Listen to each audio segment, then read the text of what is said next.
Hello dear viewers, and welcome to Christianity Daily with Sister Rose Bijoux.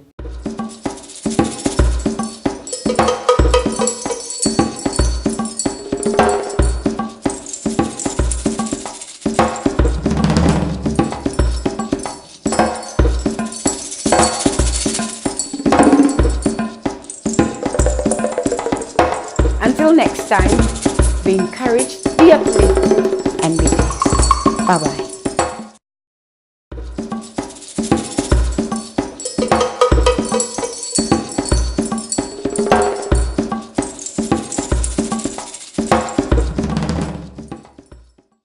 Hello dear viewers, and welcome to Christianity Daily with Sister Rose Bijoux. My name is Sister Rose Bijoux. I am a born-again Christian, currently serving God as an interpreter and a worship leader.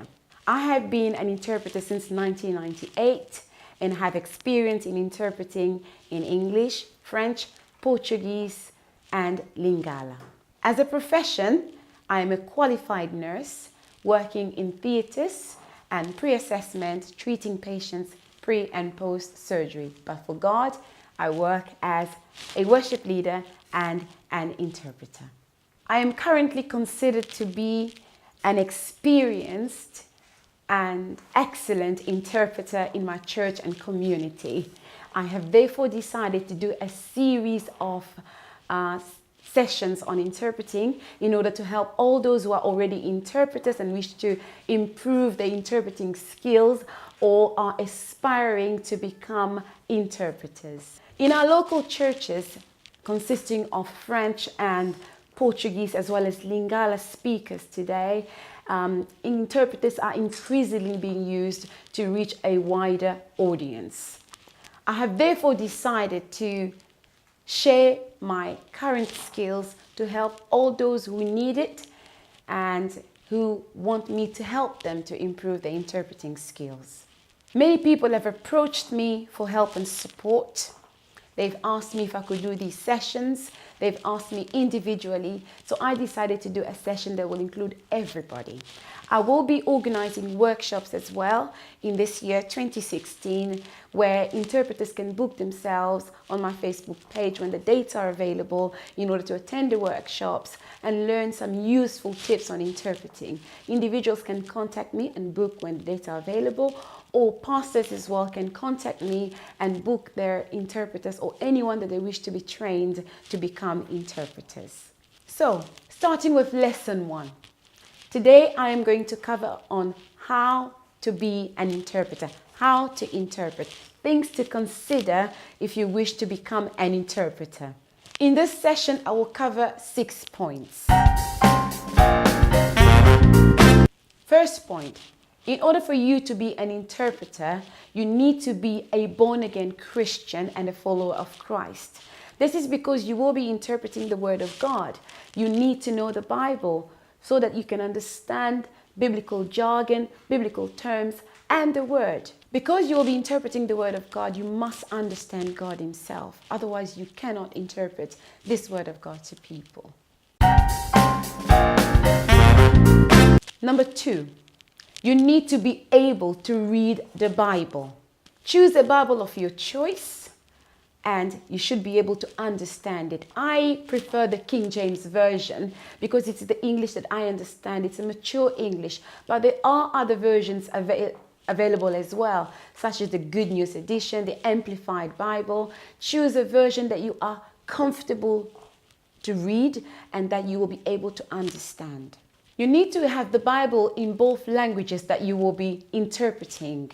For example, if you'll be interpreting from English to French, you need to be able to read the French and the English Bible. The book of Joshua, chapter 1, verse 8, I'm just going to quickly read it. Verse 8 tells us that this book of the law shall not depart out of thy mouth. Thou shalt meditate therein day and night, that thou mayest observe to do according to all that is written therein, and then thou shalt make thy way prosperous, and then thou shalt have good success. So, read this book. Read this word. You'll be able to be successful as you read it. You'll be able to prosper and you'll be able to understand the word of God. Number 3, good listening skills are required if you wish to become an interpreter. You need to listen well and clearly in order to be able to transmit the information with the same exactitude with that of the preacher. Number 4, you need to be articulate. You should be able to enunciate your words, speak clearly and be concise. Do not swallow your words, do not speak too quickly, and do not be squeaky, especially for girls. There are elocution trainers for those people who feel that they have a problem with their accent or diction. These people are there available to help you to be able to improve your English, to be able to improve your accent. If this is your case, there is no shame in it. Contact them, get some help and improve your diction, improve your accent, and you'll be able to be more articulate. Just take Aaron, for example. Aaron was an interpreter to Moses. Aaron was very eloquent. God told Moses to give a message to the people, but Moses refused at first because he said he was slow-tongued, he had a speech impediment and would not be able to transmit the message to the people as clearly as God wanted him to. So God provided an interpreter for him, which was Aaron.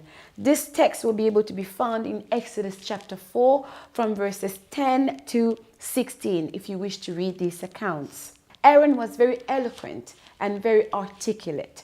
The reason I'm giving this example of Aaron and Moses is because you need to be able to enunciate your words as clearly as that of the preacher. People should be able to understand what you are saying. Otherwise, it defeats the purpose of you interpreting. Okay? Avoid using your own words. Number 5, voice projection is paramount. When addressing the people, you need to be heard. Your voice should be loud enough so that your audience can hear you and understand you. The tone of your voice should mimic that of the preacher. Shout when they shout, scream when they scream, show emotions when they show emotions. If you are soft-spoken, practice on your voice in front of the mirror at home. If you speak quite squeaky, try as much as possible to speak with your loudest inner voice so that you can help yourself when you're standing in front of people. Try not to sound squeaky again, I repeat, especially for girls. Speak from your belly rather than from your throat. If you speak from your throat, you will hurt your vocal cords very quickly. Trust me, been there, done that. The tone of your voice, as I said earlier, should be able to carry the same emotions as that of the preacher. Number 6, you should be able to be prayerful. Prayer is of utmost importance in this work of God. As an interpreter, you need a life of prayer. If you preach, if you stand on the altar, you will be prone to attacks, whether you like it or not, both physically and spiritually. So prayer is very, very important. Pray so that you will be well equipped, lest you should fall. As the book of Ephesians, chapter 6, verses 11 to 17 tells us. The Bible also instructs us to pray without ceasing. Read the Bible, pray so that you will equip yourself with the full armor of God, so that you will not be prone to the attacks of Satan. You'll be well equipped to stand on the altar. That is all for this session. If you are happy with the 6 points I've covered in this session, then you can move on to the next few lessons that I will also be talking on. Be sure you really understand the 6 points stated in this session and you are ready to follow them. If you wish to be a good interpreter, or you are considering to become an interpreter, you're aspiring to become an interpreter, and you feel you are not ready for the 6 points that I have stated or I've spoken about in this session, then maybe you should reconsider becoming an interpreter, or maybe you need more time to prepare yourself. But before you embark on this journey of an interpreter, make sure the 6 points covered in this session, you are able to meet them, you are able to practice them, and you are able to put them into your life as an interpreter. Please contact me for more details, for questions, requests, or suggestions. If you followed this session and you've liked it and you want more encouragement on anything, just contact me. My Facebook page is Rose Bijoux Ramirez. As I said earlier, I will be organizing workshops this year for all those interested. Please do not be shy. Contact me. Book yourself in. Come in and learn some good and useful tips on how to become an interpreter. Until next time, be encouraged, uplifted, and be blessed. Bye-bye.